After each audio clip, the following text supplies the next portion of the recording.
Uno de los asuntos que los funcionarios estadounidenses de la DEA conversan con el general retirado Hugo Carvajal, preso en España, es la vinculación con el grupo extremista, de acuerdo con una investigación de Colombia. En los últimos días, agentes de la DEA han entrado en varias oportunidades a la prisión española Soto del Real, donde está recluido el general retirado Hugo Carvajal, ex jefe de inteligencia y contrainteligencia venezolano. El militar se resiste a ser extraditado a Estados Unidos por cargos de narcotráfico, con el argumento de que es un mero acto político. Pero accedió a dialogar con los federales para obtener beneficios judiciales a cambio de información que tiene sobre Nicolás Maduro, y los alfiles que lo mantienen en el poder. El Tiempo estableció que uno de los temas sobre el tapete es el de los nexos del régimen con el grupo terrorista Hezbollah, que el gobierno de Trump califica como la principal amenaza de seguridad de su país.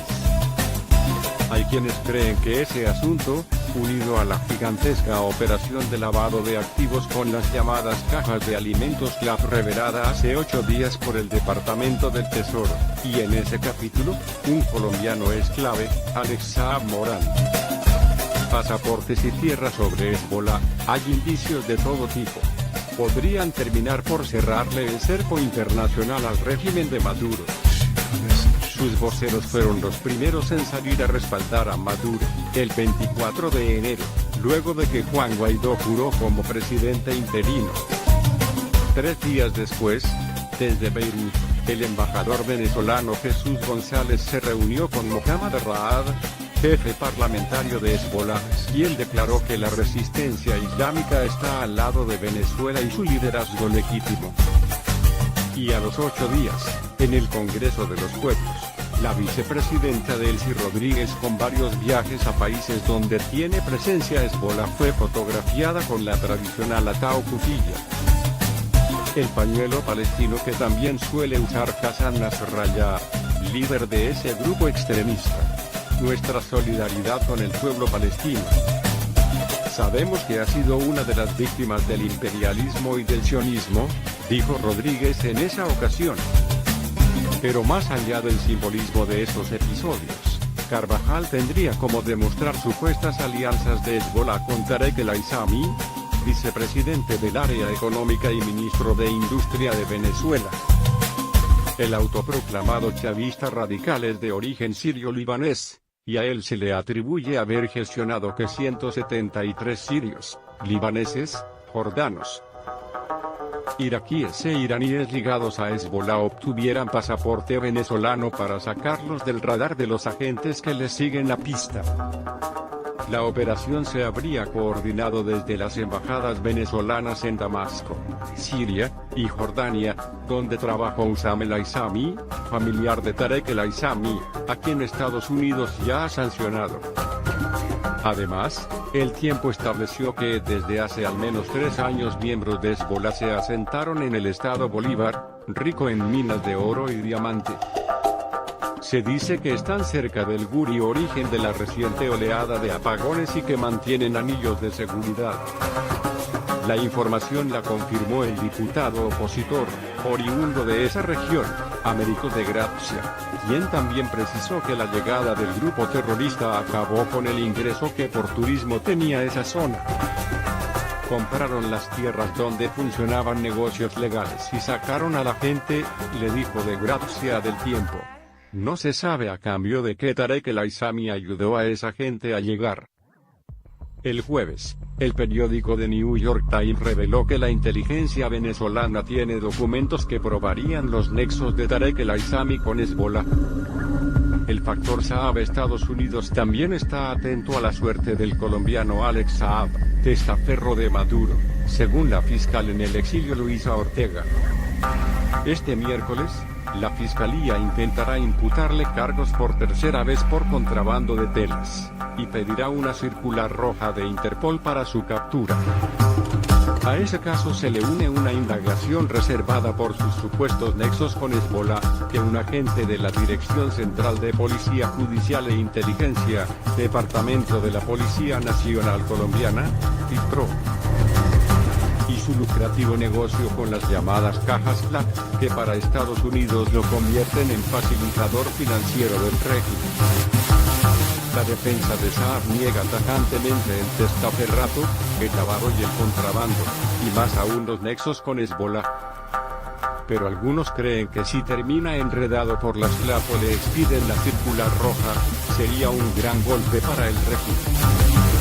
Por ahora, Estados Unidos le sigue el rastro al negocio de las FLAC que Saab trasladó a Turquía. Poco después de que el barranquillero aterrizó allí, empezó el intercambio de oro venezolano por alimentos turcos. Y la DEA también indaga otra denuncia que ya conoce la Fiscalía de Colombia, la pérdida de 230.000 armas de bases castrenses venezolanas. La ONG Fundarede dice que una parte del arsenal habría terminado en manos del Ejército de Liberación Nacional, y de las disidencias de las Fuerzas Armadas Revolucionarias de Colombia. En cuanto a Hezbollah, Mike Pompeo, secretario de Estado norteamericano, ya lanzó una advertencia: sus células activas están impactando en las vidas de los venezolanos y de América del Sur. ¿Qué hacen militares rusos en Venezuela? Rusia envió aviones de transporte militar con soldados y camiones a Venezuela. Y tenemos una obligación de bajar ese riesgo. Preparamos una intervención militar en apoyo a Nicolás Maduro, cuando 2 aviones de transporte rusos aterrizaron este sábado, 23 de marzo de 2019, en el aeropuerto de Caracas. Algunos observadores pensaron en una posible intervención de Moscú en la lucha por el poder en Venezuela. Según informes de prensa, las aeronaves de tipo Ilyushin-62 y Antonov 124 transportaban a alrededor de 100 soldados uniformados y 35 toneladas de mercancías, entre las que se incluyen camiones pesados. Se dijo, además, que el jefe del Estado Mayor de las Fuerzas Terrestres Rusas, el coronel general Vasily Kosturov, formaría parte de la comitiva, y que, de camino a Caracas, ambos aviones aterrizaron en Siria, donde Rusia ha estado involucrada militarmente desde 2015, en apoyo al presidente Bashar al-Assad. ¿Vendrá Rusia ahora a jugar un rol similar en Venezuela? ¿Asistirá el Kremlin con sus fuerzas armadas al presionado presidente venezolano en funciones, Nicolás Maduro? ¿Sería incluso posible una intervención como la de 1979 en Afganistán? Rusia provee a Venezuela armas por miles de millones en Moscú. Las autoridades competentes han mantenido, en principio, discreción.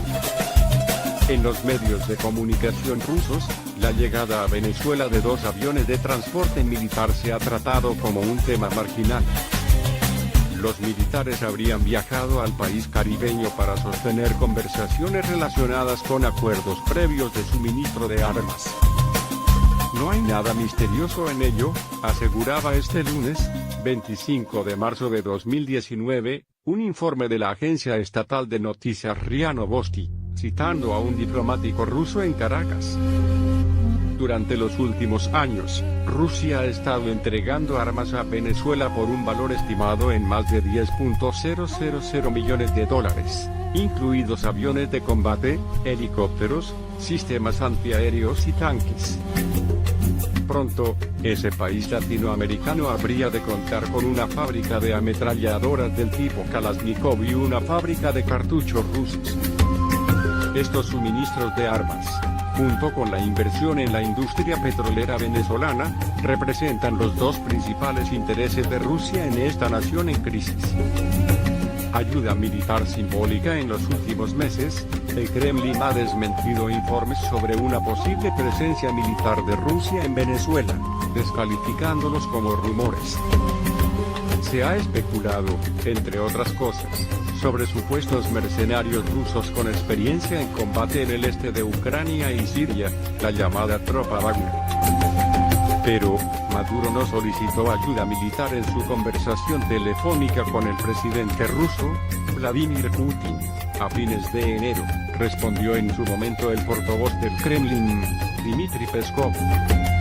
Hasta ahora, Rusia ha mostrado más bien simbólicamente su voluntad de ayudar militarmente a Venezuela. Así, en diciembre de 2018, por ejemplo, Moscú envió 2 bombarderos de largo alcance del tipo Tupolev 160 a Caracas, que participaron en un ejercicio conjunto con la Fuerza Aérea de Venezuela. Un pequeño detalle, en aquel momento, los bombarderos iban acompañados de las mismas máquinas que ahora han aterrizado en Caracas, un Ilyushin 62 y un Antonov 124. Sin embargo, esto fue antes de que la crisis se agravara. El político opositor Juan Guaidó se declarase presidente interino de Venezuela y fuese reconocido por numerosos países occidentales. Los medios rusos mencionan 2 posibles razones por las que Moscú ha mostrado hasta ahora reservas para inmiscuirse militarmente en Venezuela.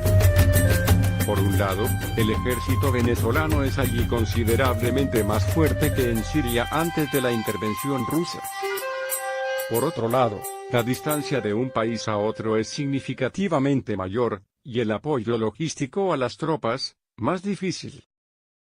En las redes sociales rusas se especula, sobre todo, que Rusia quiere disuadir a los Estados Unidos de la intervención militar en Venezuela.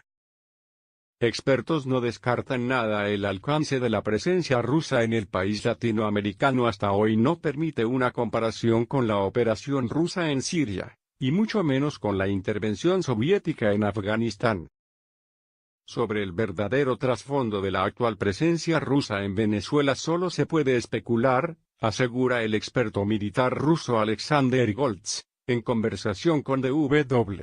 Tal vez se están preparando para evacuar a Maduro, transportar oro o enviar refuerzos para defender a Maduro, aventura Goltz, y no descarta nada.